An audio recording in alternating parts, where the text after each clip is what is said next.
तो hello friends, आज मैं आप लोगों को क्लास 7 की जो न्यू बुक है गणिता प्रकाश, इसमें हमने अपना 5th चैप्टर स्टार्ट करा हुआ है जो कि है पैरेलल्स एंड इंटरसेक्टिंग लाइंस। इसमें हमने अपना फिगर इट आउट का फर्स्ट क्वेश्चन कर लिया था और सेकंड क्वेश्चन अब हम स्टार्ट करने वाले हैं। तो क्वेश्चन क्या है, क्वेश्चन देख लेते हैं। In figure 5.11 mark the parallel lines using the notation given above. Single arrow, double arrow, etc.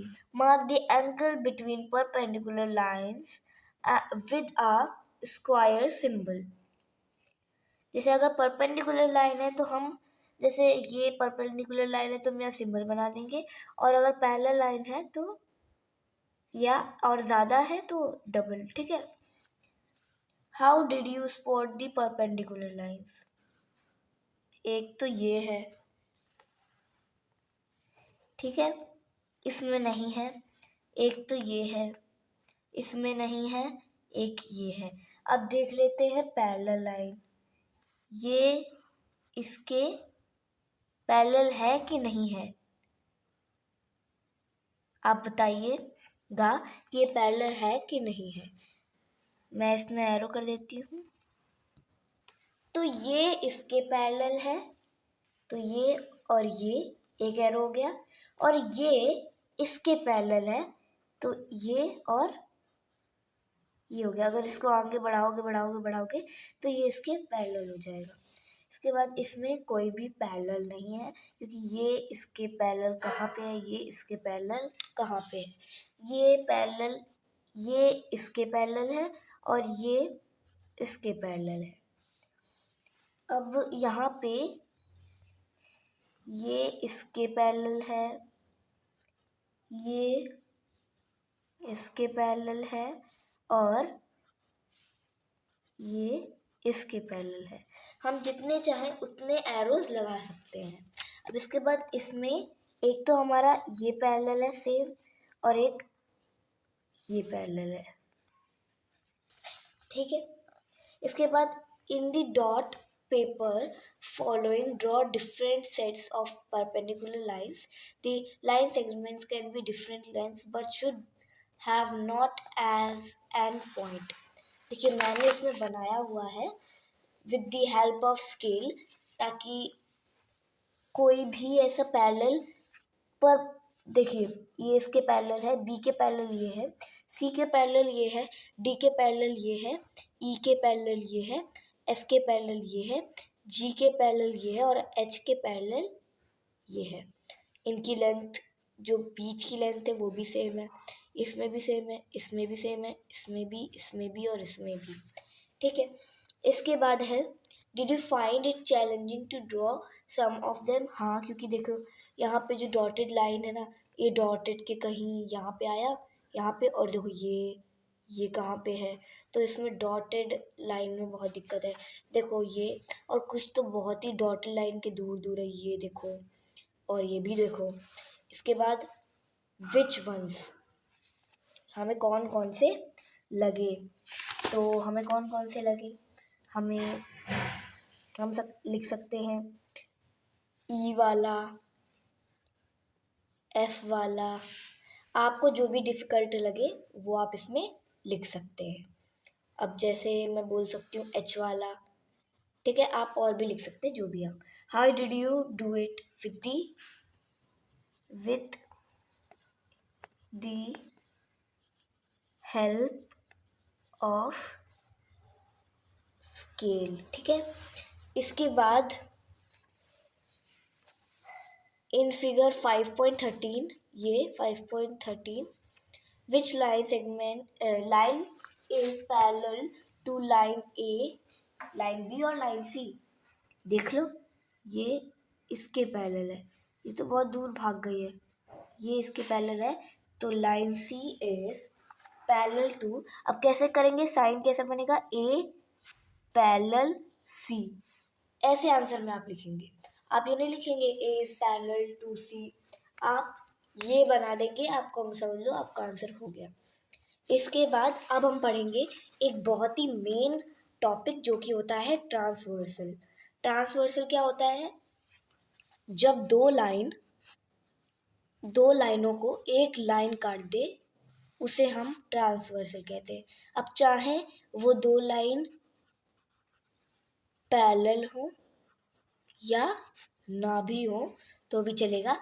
अगर कोई भी दो लाइनों को एक लाइन काट देती है तो वो ट्रांसवर्सल होता है। अब उनके भी कुछ रूल होते हैं।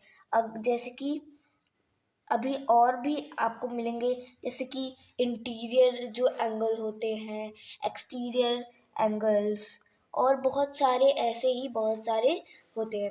अब है करस्पॉन्डिंग एंगल्स। करस्पॉन्डिंग एंगल्स क्या होते हैं इनको भी एक बार देख लेते हैं। In figure 5.14 we notice that the transversal T forms two sets of angles, one with line L and another with line M. There are angles in the first set that correspond to angles in the second set based on their position.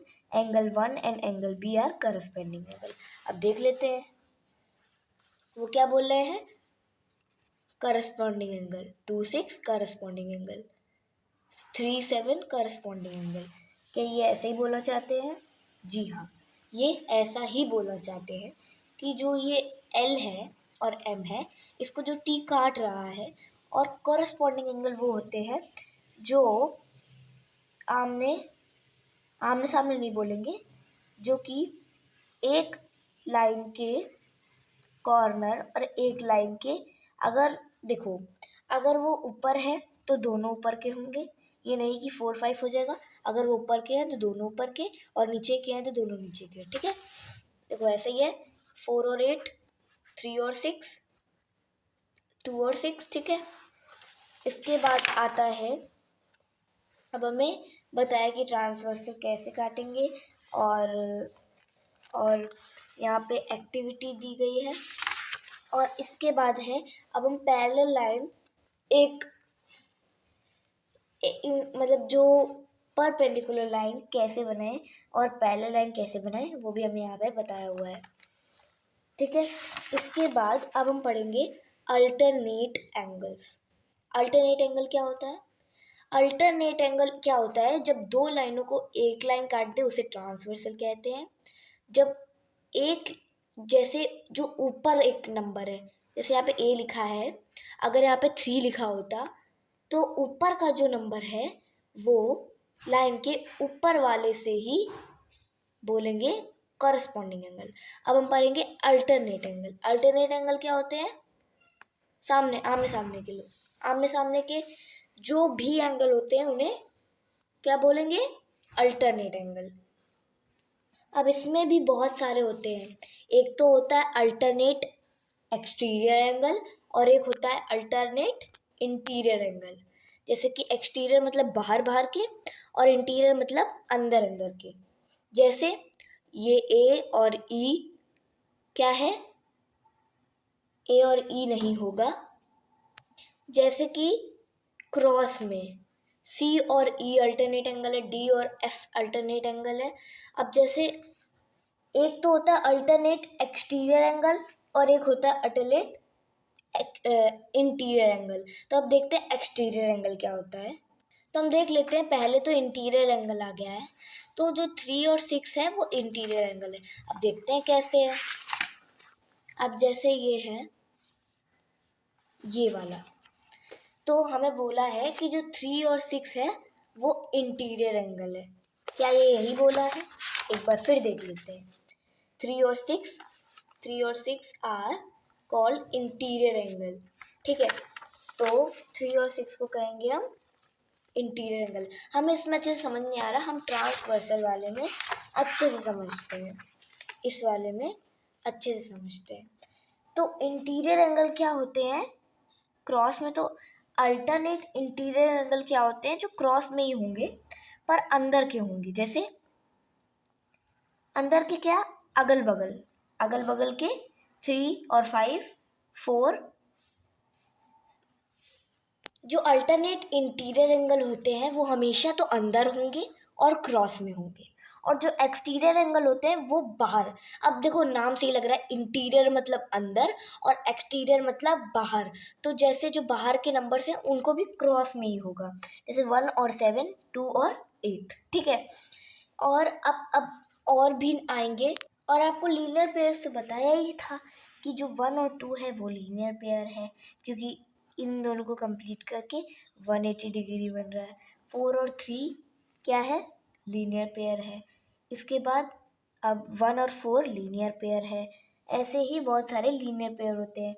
अब बात करते हैं vertically opposite angle की। क्या करेंगे बात, vertically opposite. अब जैसे ही लग रहा है वर्टिकली अपोजिट, तो ये 4 और 2, 3 और 1 वर्टिकली अपोजिट एंगल्स होते हैं।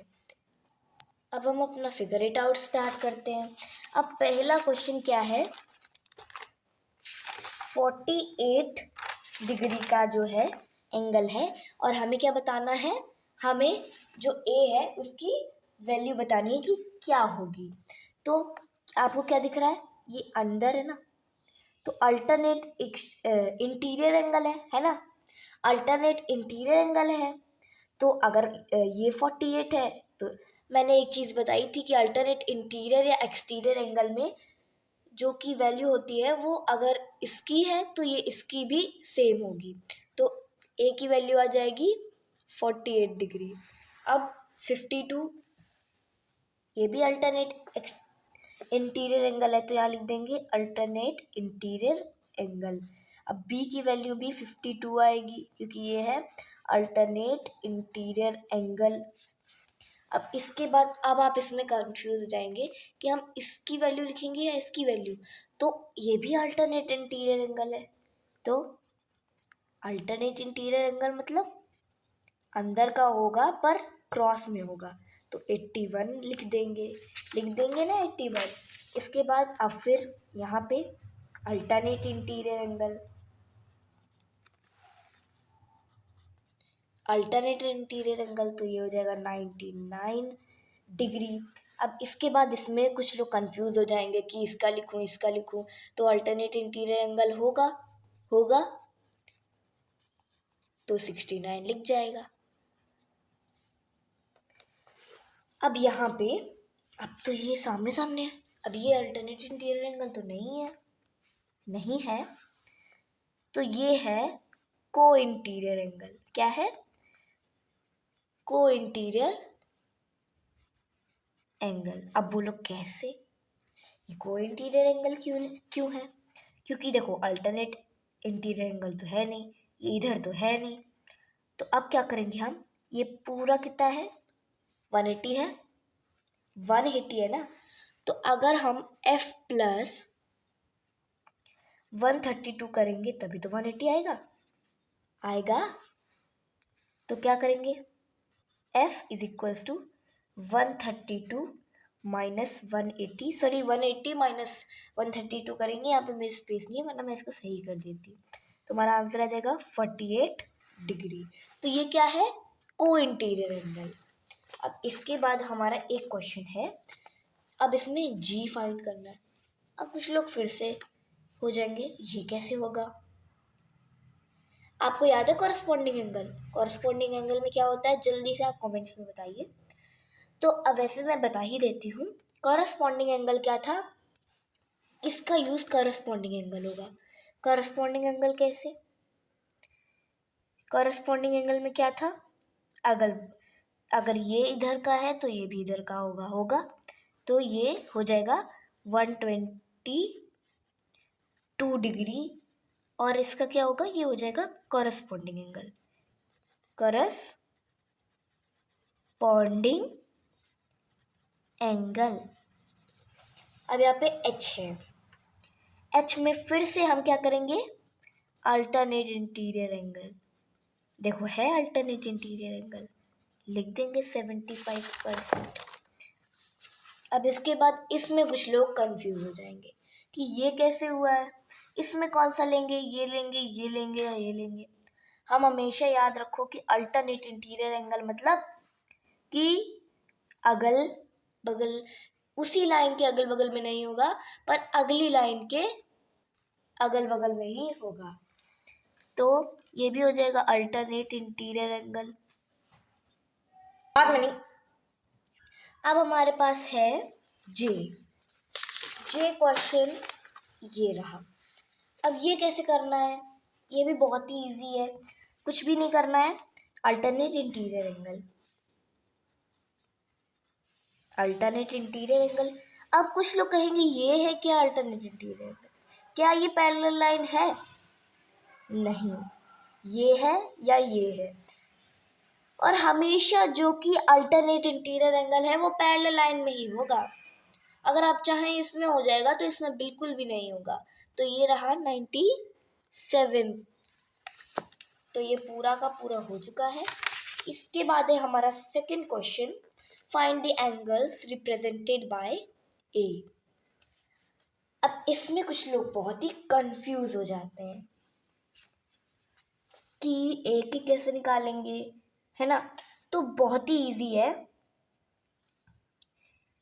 ए बी सी, क्या इसको मान लेते हैं, मतलब कि ए बी सी, पूरा ए बी सी मान लिया। तो ये होता है जो ये लाइन है उसका इतना पार्ट दिया हुआ है और इतना पार्ट फाइंड करना है। तो 180 को इसको ले सकते हैं ना, ले सकते हैं कि नहीं, ले सकते हैं, क्यों नहीं ले सकते हैं। ये 180 हो जाएगा, ये लाइन तो सेम है ना, इतना दिया गया है और समझ लो इतना दिया गया है और इतना फाइंड करना है, ठीक है।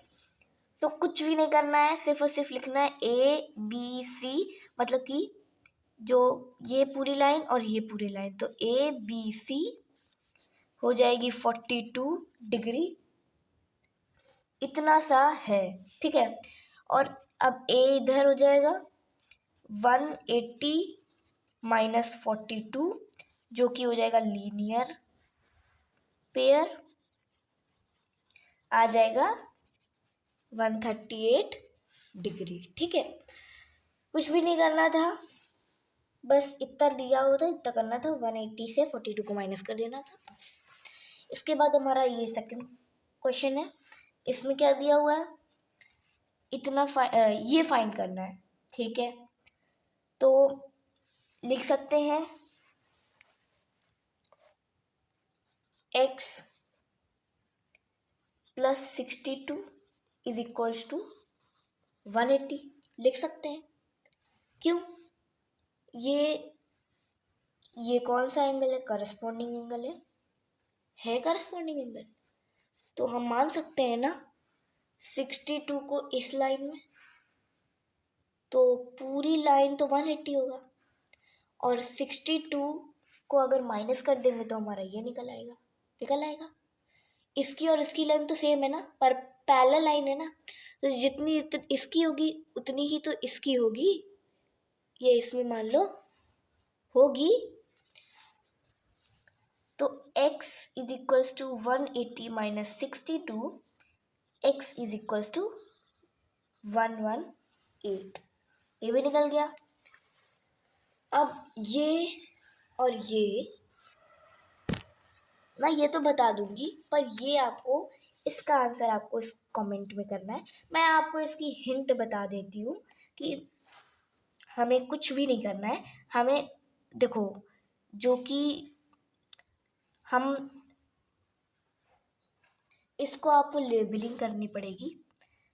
तो ये हो जाएगा ए, ठीक है, बी और सी, ये हो जाएगा डी ई, ये हो जाएगा आर पी क्यू, ठीक है। अब ये तो लेबलिंग कर दिए। अब ए बी सी कितना होगा, ये 35 है तो ये भी 35 होगा, सॉरी 35 कैसे हो जाएगा, 110 को 35 से माइनस करेंगे तो हमारी ए बी सी निकल आएगी, ठीक है। ए बी सी निकल आएगी तो जो बी डी ई है वो भी वही होगा क्योंकि कॉरस्पॉन्डिंग एंगल हो जाएगा, और जो कि सी बी क्यू है, सी बी क्यू की तो 180 है क्योंकि वो कॉरस्पॉन्डिंग एंगल हो जाएगा। अब आपको सिर्फ इतना करना है कि आपको क्या करना है, लीनियर आपको इस a की वैल्यू निकालनी है, जो कि क्या हो जाएगा अगर आपने बी डी ई निकाल लिया तो आपको ये निकालने में बिल्कुल भी टाइम नहीं लगेगा, क्योंकि लीनियर पेयर हो जाएगा।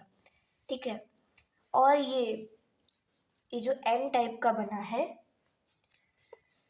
तो यहाँ पे जो ये है उसको हम इसको मान लेते हैं पी क्यू, और ये मान लेते हैं आर।